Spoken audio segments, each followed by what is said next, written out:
지금 이 순간 여러분의 몸 어딘가가 가렵지 않으신가요? 혹시 그 가려움 때문에 밤잠을 설치고 계시지는 않나요? 만약 그렇다면 잠깐 이 이야기를 끝까지 들어보시기 바랍니다. 왜냐하면 제가 30년간 의사로 일하면서 발견한 놀라운 사실 하나를 알려드리고 싶거든요. 바로 그 사소한 가려움증이 여러분의 생명을 구할 수도 있다는 것입니다.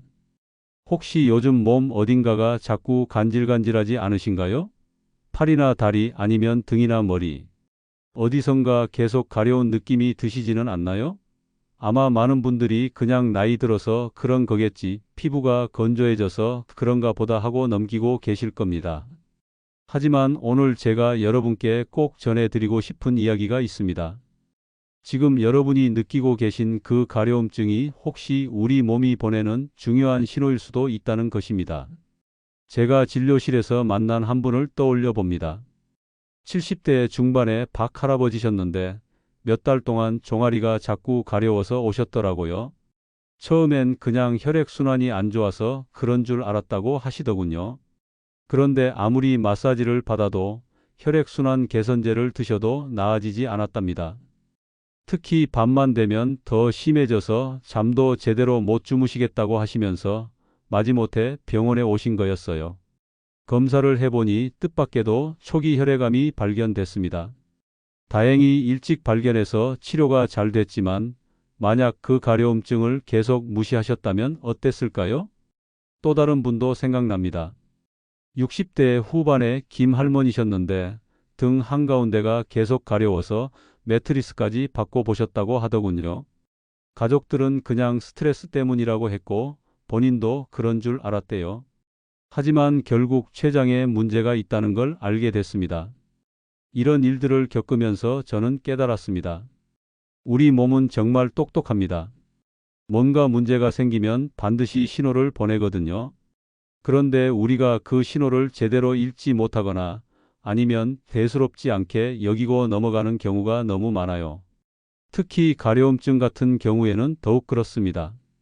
아파서 응급실에 가야 할 정도는 아니고 그렇다고 일상생활을 못할 정도로 심하지도 않으니까 그냥 참고 지내시는 분들이 많아요. 하지만 여러분, 가려움증이라고 다 같은 가려움증이 아닙니다. 그냥 피부가 건조해서 생기는 가려움증이 있는가 하면 우리 몸속 깊은 곳에서 보내는 경고 신호일 수도 있어요. 그럼 어떻게 구분할 수 있을까요? 먼저 가려움증의 특징을 살펴봐야 합니다. 일반적인 가려움증은 보통 넓은 범위에 나타나고 보습제를 바르거나 환경을 바꾸면 나아지는 경우가 많아요. 또 계절이나 날씨와 관련이 있는 경우도 많죠. 하지만 조심해야 할 가려움증은 좀 다릅니다. 우선 특정한 한 곳에만 계속 나타납니다. 그리고 아무리 크림을 발라도 환경을 바꿔도 나아지지 않아요. 또 시간대와 관련이 있는 경우가 많은데 특히 밤이나 새벽에 더 심해지는 경우가 많습니다. 무엇보다 중요한 건 지속성입니다. 몇 주, 몇 달씩 계속되는 가려움증이라면 한 번쯤은 의심해 볼 필요가 있어요. 저는 오늘 여러분께 우리 몸의 6군데에서 나타날 수 있는 주의 깊게 살펴봐야 할 가려움증에 대해 말씀드리려고 합니다. 종아리와 정강이 부분, 등 가운데 부분, 머리와 두피, 가슴 주변, 은밀한 부위, 그리고 손바닥과 발바닥입니다. 이런 부위에 나타나는 가려움증이 모두 심각한 질병을 의미하는 건 아닙니다. 하지만 특정한 패턴을 보인다면 그리고 다른 증상들과 함께 나타난다면 주의 깊게 관찰해 볼 필요가 있어요. 왜 이런 이야기를 드리는 걸까요? 바로 조기 발견의 중요성 때문입니다. 대부분의 질병은 초기에 발견하면 치료가 훨씬 쉽고 효과적이거든요. 하지만 늦게 발견하면 치료가 어려워질 뿐더러 삶의 질도 크게 떨어질 수 있어요. 제가 진료실에서 만난 많은 분들이 공통적으로 하시는 말씀이 있습니다. 선생님, 진작 왔으면 좋았을 텐데. 이런 후회를 하지 않으셨으면 좋겠어요. 물론 병원에 가는 게 쉬운 일은 아니죠. 시간도 걸리고 검사도 받아야 하고 무엇보다 괜히 걱정만 키우는 게 아닌가 하는 생각도 드실 거예요. 하지만 확인해보고 아무것도 아니라는 걸 알게 되는 게 혹시 모를 문제를 늦게 발견하는 것보다 훨씬 낫지 않을까요? 특히 60세가 넘으신 분들은 더욱 주의 깊게 살펴보셔야 합니다. 나이가 들수록 우리 몸의 면역 체계나 회복 능력이 예전 같지 않기 때문이에요. 그래서 젊을 때라면 금방 나았을 증상도 오래 가거나 작은 신호가 큰 문제의 전조일 수 있거든요. 하지만 너무 걱정하지는 마세요. 오늘 제가 말씀드리는 내용들을 듣고 나시면 여러분도 충분히 스스로 관찰하고 판단하실 수 있을 거예요. 그리고 언제 병원에 가야 하는지, 의사에게 어떤 이야기를 해야 하는지도 알게 되실 겁니다. 앞으로 차근차근 하나씩 설명해 드릴 테니까 끝까지 집중해서 들어주세요. 여러분의 소중한 건강을 지키는데 조금이라도 도움이 되었으면 하는 마음입니다. 그럼 이제 본격적으로 우리 몸이 보내는 6가지 신호에 대해 말씀드리겠습니다. 가장 먼저 다리 부분, 특히 종아리와 정강이 부위의 가려움에 대해 이야기해 보겠습니다. 혹시 밤에 잠자리에 누우면 종아리가 간지러워서 계속 긁게 되시는 분 계신가요? 처음엔 그냥 다리가 붓거나 혈액순환이 안 좋아서 그런 줄 알기 쉬워요. 70대 초반에 이 할아버지께서 그런 경우셨습니다. 거의 2달 동안 새벽마다 종아리 앞쪽이 가려워서 잠에서 깨곤 하셨어요. 아무리 마사지를 해도 다리를 높이 올려놓고 자도 소용이 없더라고 하시더군요. 그런데 이상한 게 종아리 한쪽만 가렵고 다른 데로는 번지지 않았대요.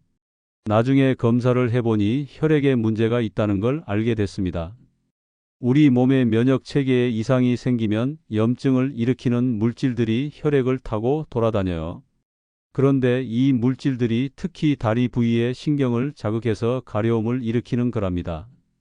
다행히 일찍 발견해서 치료를 잘 받으셨지만 만약 계속 그냥 넘어갔다면 어땠을까요? 다음으로는 등 부위, 특히 어깨뼈 사이 부분의 가려움입니다. 이건 정말 많은 분들이 경험하시는데 대부분 매트리스 때문이거나 침구 때문이라고 생각하세요. 60대 후반의 한 할머니는 등 정중앙 한 지점만 계속 가려워서 침대를 바꾸고 베개도 바꾸고 심지어 방 전체를 다시 꾸미기까지 하셨대요. 그런데도 여전히 그 동전만 한 부분이 가려웠어요. 손이 닿지 않으니까 효자 손으로 긁어도 시원하지 않고 마치 피부 안쪽 깊은 곳에서 긁히는 것 같다고 하시더라고요. 알고 보니 췌장에 문제가 있었습니다. 췌장에 이상이 생기면 담즙이 제대로 나오지 못해요. 그러면 담즙 성분이 혈액으로 들어가게 되는데 이게 등 부위의 신경을 자극하는 거예요. 췌장은 배 안쪽에 있는데 왜 등이 가려울까 싶지만 우리 몸의 신경은 서로 연결되어 있거든요. 그 다음은 머리와 두피 부분입니다. 이것도 참 헷갈리기 쉬워요. 샴푸 때문인가, 염색약 때문인가 생각하시는 분들이 많거든요.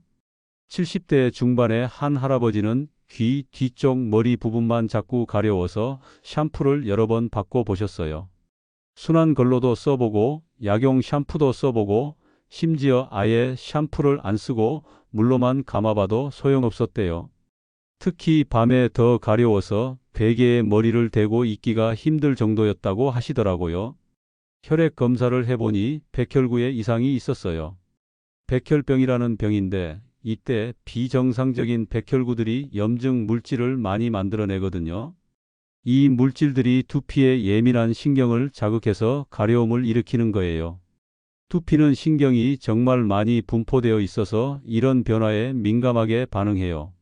네 번째로는 가슴 부위, 특히 유방 주변의 가려움입니다. 이건 여성분들뿐만 아니라 남성분들도 주의하셔야 해요.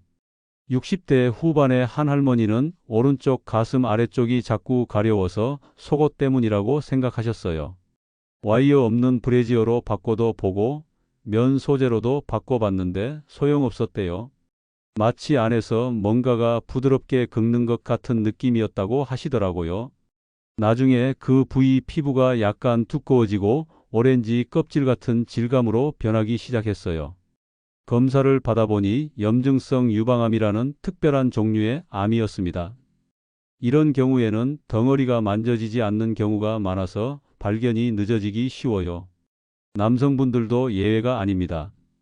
70대 초반의 한 할아버지도 왼쪽 가슴 유두 근처가 가렵고 가끔 욱신거린다고 하셨는데 남성 유방암 초기였어요. 남성 유방암은 드물긴 하지만 인식이 부족해서 늦게 발견되는 경우가 많거든요. 다섯 번째는 은밀한 부위의 가려움입니다. 이 부분은 말씀드리기도 들으시기도 좀 부끄러우실 수 있지만 정말 중요해요. 70대 후반의 한 할아버지는 거의 1년 동안 항문 주위가 가렵고 따가운 느낌 때문에 고생하셨어요. 치질인 줄 알고 섬유질도 많이 드시고 연고도 발라봤는데 나아지지 않더라고요. 아프지는 않았지만 하루 종일 특히 밤에 너무 불편하셨대요. 결국 병원에서 자세히 검사해 보니 항문 안쪽 깊은 곳에 작은 종양이 발견됐어요. 이런 부위에 문제가 생기면 종양이 자라면서 주변 신경을 압박하게 되고 그래서 가려움이나 따가운 느낌이 나타나는 거예요. 여성분들의 경우에도 비슷해요. 60대 후반의 한 할머니는 외음부 한쪽이 지속적으로 가려워서 처음에는 폐경 후 호르몬 변화 때문이라고 생각하셨어요. 여러 가지 연고를 써봐도 낫지 않았고 밤에는 더 가려웠대요. 부끄러워서 병원 가기를 미루다가 다행히 일찍 발견돼서 치료받으셨어요. 마지막으로 손바닥과 발바닥의 가려움입니다. 이건 정말 흔하게 나타나는 증상이라 대부분 그냥 넘어가기 쉬워요.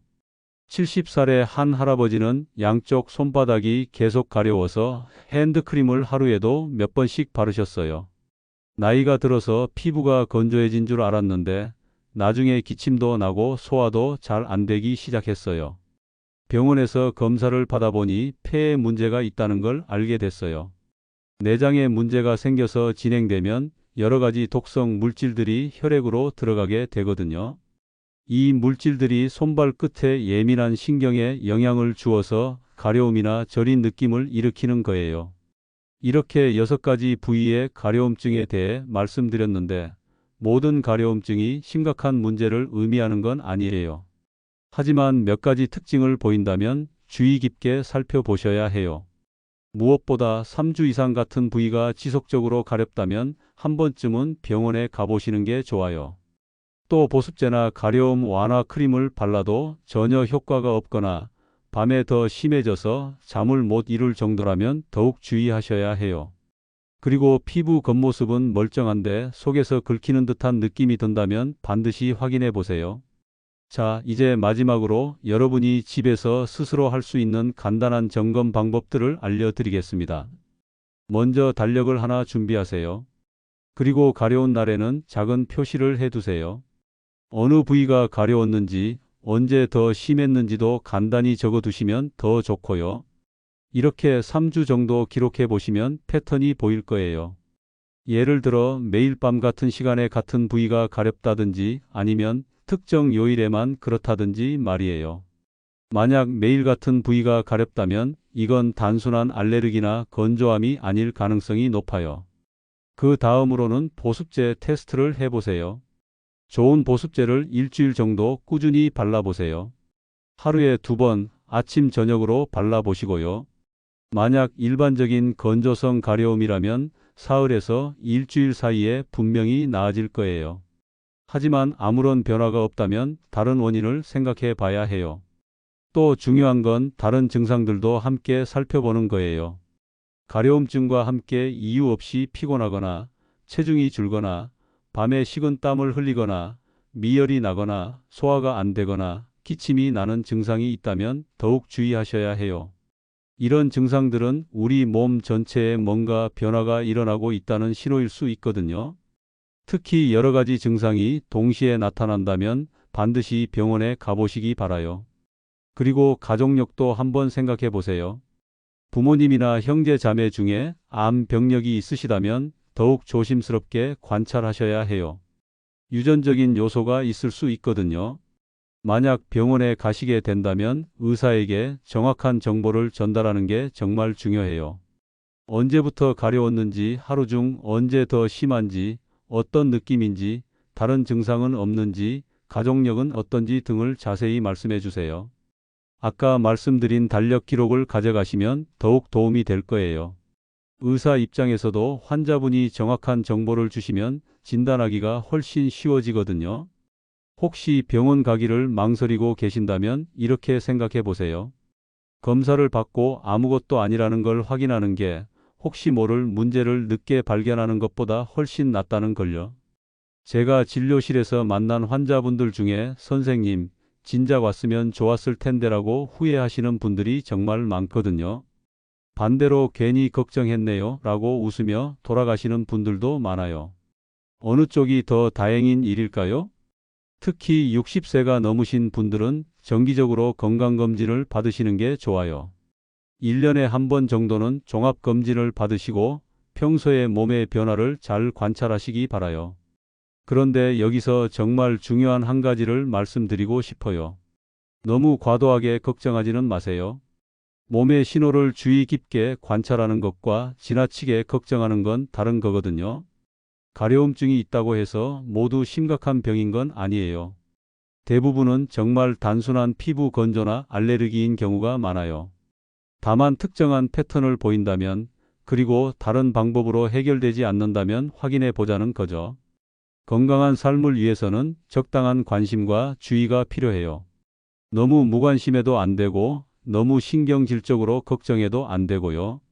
적당한 균형을 유지하는 게 중요해요. 마지막으로 조기 발견의 중요성에 대해 다시 한번 강조하고 싶어요. 대부분의 질병은 초기에 발견하면 치료가 훨씬 쉽고 완치 가능성도 높아요.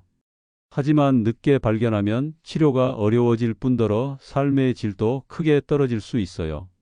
그래서 여러분의 몸이 보내는 신호를 소홀히 하지 마시기 바라요. 작은 변화라도 주의 깊게 관찰하시고 의심스러운 부분이 있다면 주저하지 마시고 전문가의 도움을 받으세요. 건강은 무엇과도 바꿀 수 없는 소중한 재산이니까요. 여러분이 건강하셔야 가족들도 행복하고 여러분 자신도 원하시는 노후를 보내실 수 있어요. 오늘 제가 말씀드린 내용들이 여러분께 조금이라도 도움이 되었으면 좋겠어요. 혹시 궁금한 점이 있으시거나 비슷한 증상을 경험하고 계신다면 주저하지 마시고 병원에 가보시기 바라요. 그리고 주변에 비슷한 고민을 하고 계신 분들이 있다면 오늘 들으신 이야기를 전해주세요. 작은 관심 하나가 누군가의 생명을 구할 수도 있거든요. 저는 30년간 의사로 일하면서 무수히 많은 분들을 만났지만 한 가지는 확실해요. 우리 몸은 정말 똑똑하다는 것, 그리고 반드시 사전 신호를 보낸다는 것입니다. 여러분도 이제 그 신호를 읽는 방법을 아시게 되었으니 앞으로는 더욱 현명하게 건강을 관리하실 수 있을 거예요. 마지막으로 당부의 말씀을 드리고 싶어요. 건강한 생활 습관을 유지하시고 정기적인 검진을 받으시고 무엇보다 여러분 자신의 몸에 관심을 가져주세요. 그리고 혹시 모르니까 하는 마음으로 병원에 가시는 것이 그럴 줄 알았다며 후회하시는 것보다 훨씬 현명한 선택이라는 걸 기억해 주세요. 여러분의 건강하고 행복한 노후를 진심으로 응원합니다. 영상이 끝나기 전에 좋아요와 구독은 영상 제작에 많은 도움이 됩니다. 다음 시간에도 유익한 정보로 찾아오겠습니다. 지금까지 시청해 주셔서 감사합니다.